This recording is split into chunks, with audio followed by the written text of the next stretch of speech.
Gracias.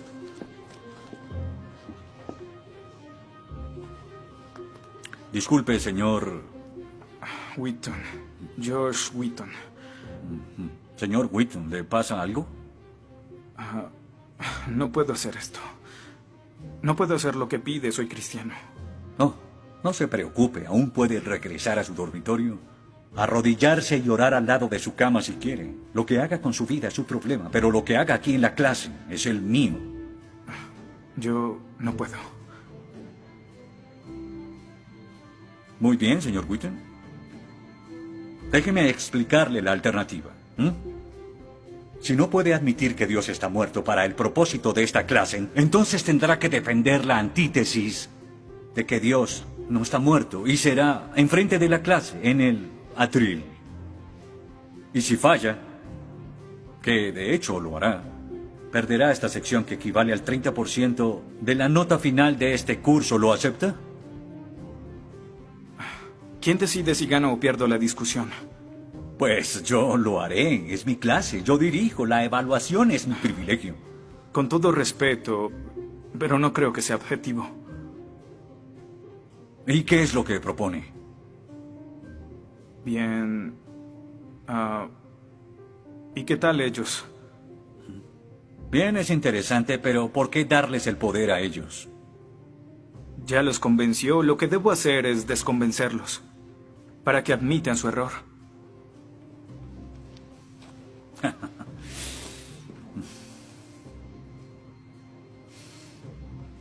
Bien.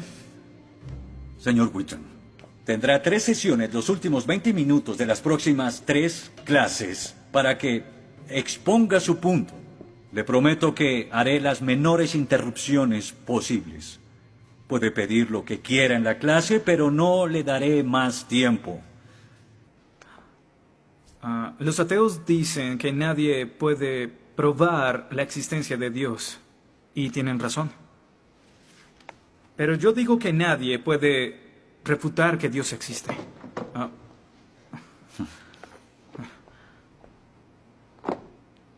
Pero la única forma de debatir este asunto es observando la evidencia disponible. Y es lo que vamos a hacer. Pondremos a Dios en un juicio. Con el profesor Radisson como fiscal y yo como el abogado defensor. Y ustedes como el jurado. La mayoría de cosmólogos están de acuerdo con que el universo empezó hace 13.7 billones de años en un evento conocido como la Gran Explosión.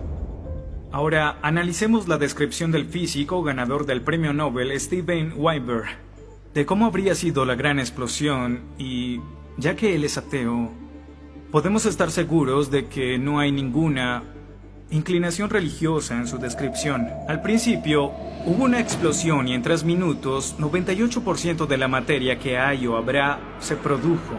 El universo apareció.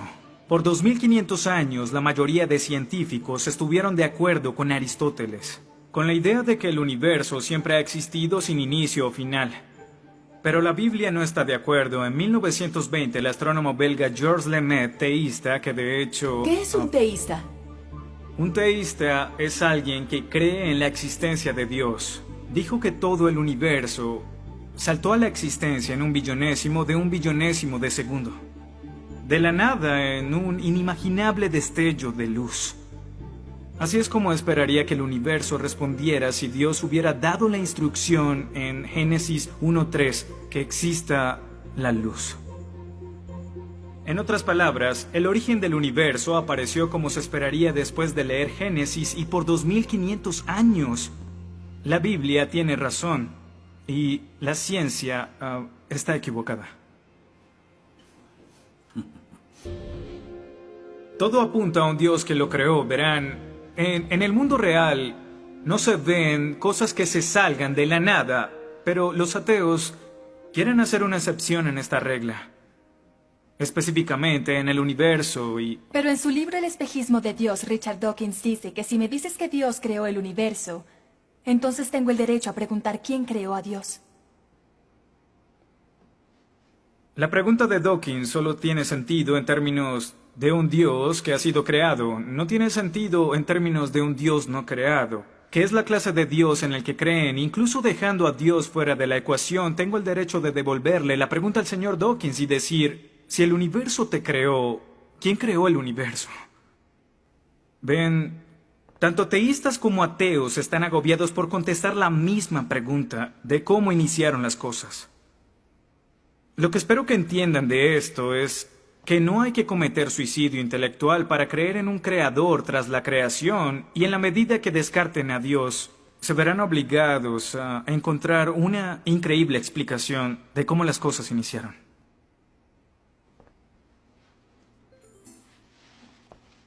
Me imagino que estás satisfecho con tu presentación. Veo que astutamente evadiste el hecho de que Stephen Hawking, el científico más famoso del mundo y no es teísta, recientemente estuvo a favor de un universo autodiseñado. No lo evadí, Simplemente no lo sabías. Bien, veamos lo que el profesor Hawking, profesor lucasiano de física de Cambridge, quien ahora ocupa la silla usada por Sir Isaac Newton, tiene que decir sobre el origen del universo. Y cito: ya que hay una ley como la gravedad, el universo puede y se creará de la nada. Creación espontánea es la razón. Hay algo en lugar de nada. Por eso es que el universo existe. Nosotros existimos. No es necesario invocar a Dios para tener al universo en movimiento. Final de la cita.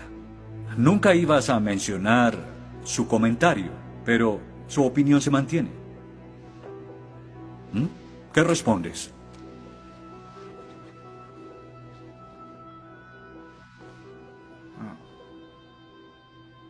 No sé. ¿No sabes? Pinché el globo de todo tu argumento con un solo alfiler y... ¿tú no lo sabes? Oh. Señor, me gustaría decirle que tengo la respuesta perfecta, pero no quebranta mi fe. Oh, ok. Así que el más grande cerebro científico de toda la historia dice que Dios no es necesario, pero un estudiante de primer semestre dice, oh, sí lo es. Wow, ¿sabes? Va a ser una decisión muy difícil. Pues estaré pendiente la próxima semana. Se acabó la clase. Gracias a una ley como la gravedad, el universo puede y se creará de la nada. Y para ser honesto, no sabía cómo refutarlo. Después de todo, es cierto que Hawking es un genio. Pero el profesor John Lennox, quien enseña matemáticas y filosofía, ha demostrado que no hay ni uno ni dos, sino 3 errores de lógica en esa simple frase y se reduce a un razonamiento circular. Hawking básicamente está diciendo que el universo existe porque necesitaba existir, y como el universo necesitaba existir, se creó a sí mismo. Es como si les dijera que la carne enlatada es la mejor que haya existido porque en toda la historia no hay comida que sea mejor. Quizá me vean extraño y les digo que nunca he probado nada más. Y tienen razón, lo estoy ratificando. Pero cuando Hawking afirma que el universo se creó a sí mismo porque así debía ser, y luego dice que tiene una explicación de cómo y por qué fue creado, no reconocemos que está haciendo lo mismo. Pero así es. Continuando con Lennox, sandeces se quedan en sandeces, aunque sean dichas por un famoso científico. Y el público asuma que son declaraciones de la ciencia. Este es el tope de la arrogancia. ¿Me estás diciendo que tú, un estudiante, afirma que Stephen Hawking está mal? No. Lo que digo es que John Lennox, profesor de matemáticas y filosofía, encontró que las razones del profesor Hawking son incorrectas. Y si no soporta mi desacuerdo con Hawking, le sugiero que vaya a la página 5 de su libro, en donde insiste en que la filosofía está muerta. Y si está tan seguro de la infalibilidad de Hawking y la filosofía realmente está muerta, entonces no hay necesidad de esta clase. El mal. Se dice que el mal es el arma más potente del ateísmo contra la fe cristiana. Después de todo, la existencia del mal nos lleva a una pregunta. ¿Y si Dios es tan bueno y tan poderoso, ¿por qué permite que el mal exista? La respuesta a esto es muy simple. Libre albedrío. Dios permite que el mal exista por el libre albedrío. Desde el punto de vista cristiano, Dios tolera el mal en este mundo por un tiempo, para que un día todos los que eligieron amarlo estén con Él en el cielo, apartados del mal, pero con el libre albedrío intacto. En otras palabras, la intención de Dios con el mal es destruirlo un día. Oh, qué conveniente. Un día me desharé de todo el mal del mundo, pero hasta ese momento tendrán que lidiar con las guerras, holocaustos, tsunamis, pobreza, hambruna y sida. Que se diviertan. Luego nos enseñará sobre el absolutismo moral. ¿Pero por qué no? El profesor Radisson, quien claramente es ateo, no cree en absolutismo moral, pero en su programa dice que planea hacernos un examen en la última semana. Apuesto a que si consigo una A en el examen haciendo trampa, inmediatamente empezará a sonar como un cristiano, insistiendo que está mal hacerlo. ¿Y qué base tendría él? Si el propósito de mis acciones es lograr el éxito, entonces, ¿por qué no podría hacerlo? Para los cristianos, el punto de la moralidad, lo que constituye lo bueno y lo malo, es una línea directa que nos conduce hacia Dios. Oh, estás diciendo que necesitamos a Dios para ser morales, que una moral atea no es posible. No, pero sin Dios no hay una razón para ser moral, no habría un estándar para el comportamiento moral. Para los cristianos, mentir, robar, hacer trampa en un examen para lograr una calificación que no merezco está prohibido. Pero si Dios no existiera, según Dostoyevsky, este es el punto. Ahora, si Dios no existe, entonces todo es permitido. Y no solo es permitido, sino sin sentido. Si el profesor Radisson tiene razón, entonces nuestra lucha, nuestro debate, lo que decidamos aquí no tiene sentido. Nuestras vidas, nuestras muertes no serán diferentes a las de un pez dorado. Oh, qué ridiculez. Después de toda tu charla, ¿quieres decir que solo hay una opción? Creer o no creer. Así es. Eso es todo. De eso se trata todo. La diferencia entre su posición y la mía es que usted les quitó su elección. Les exigió que eligieran la casilla marcada con no creo. Sí, porque quiero liberarlos. Porque la religión es como un virus mental que los padres han heredado a sus hijos. Y el cristianismo es el peor de todos. Lentamente se mete en tu vida cuando estás débil, enfermo o indefenso. ¿La religión es una enfermedad? Sí. Sí, infecta todo. Es la enemiga de la razón. ¿Razón? Profesor, usted dejó la razón hace mucho tiempo. Lo que nos está enseñando aquí no es filosofía, ni siquiera es ateísmo. Lo que nos está enseñando aquí es antiteísmo. No es suficiente. Necesita que todos no creamos como usted. ¿Por qué no admites la verdad? ¿Quieres enredarlos en tu primitiva superstición? Lo que quiero es que tomen su propia decisión. Eso es lo que Dios no sabes quiere. cuánto voy a disfrutar reprobándote. Pero ¿a quién realmente quiere reprobar, profesor? ¿A mí? ¿O a Dios?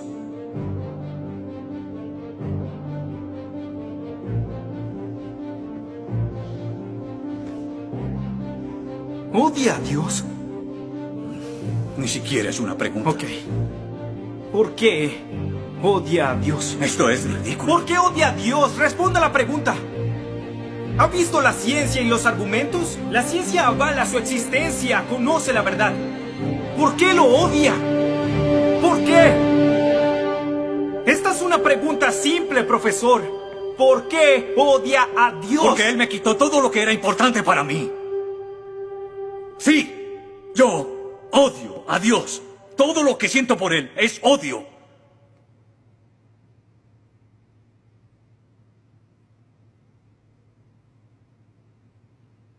¿Cómo puede odiar a Dios si no existe?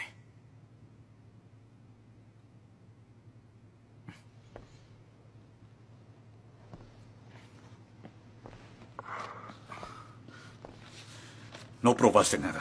Quizá no.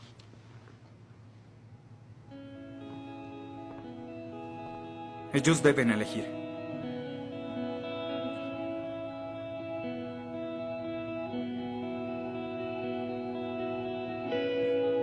¿Está Dios muerto?